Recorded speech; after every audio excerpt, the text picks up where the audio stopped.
And they're off. And Delaware Manor broke very alertly and sprints right off to an easy lead. Delaware Manor, without even trying, has opened up 2.5 lengths in the first 60 yards.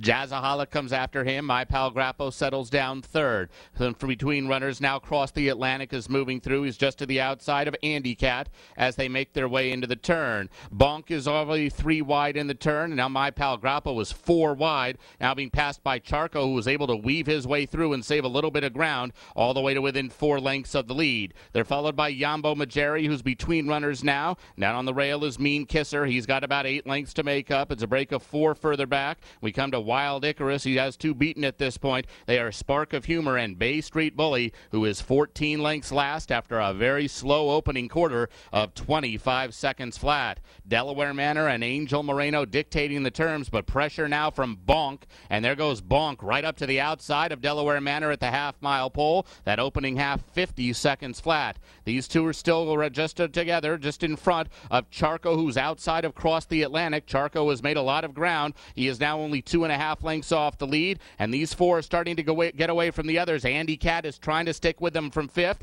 The rest have to pick it up, and Delaware Manor's just cruising right along. Delaware Manor repelled Bonk for the time being. He's opened up once again to lead at about 1.5 lengths. Cross the Atlantic is out after him. Charco now coming under a ride. Bonk doesn't have much left. They're followed by Andy Cat and Maugere, and it's Delaware Manor from Cross the Atlantic down to the final furlong. Delaware Manor just in front. Cross the Atlantic has plenty of room at the inside if he's good enough. Delaware Manor holding Cross the Atlantic at bay as they come down to the final strides, and it's Delaware Manor wire to wire. Cross the Atlantic, a good second, ended up very tight for third between Charco and Bay Street Bully.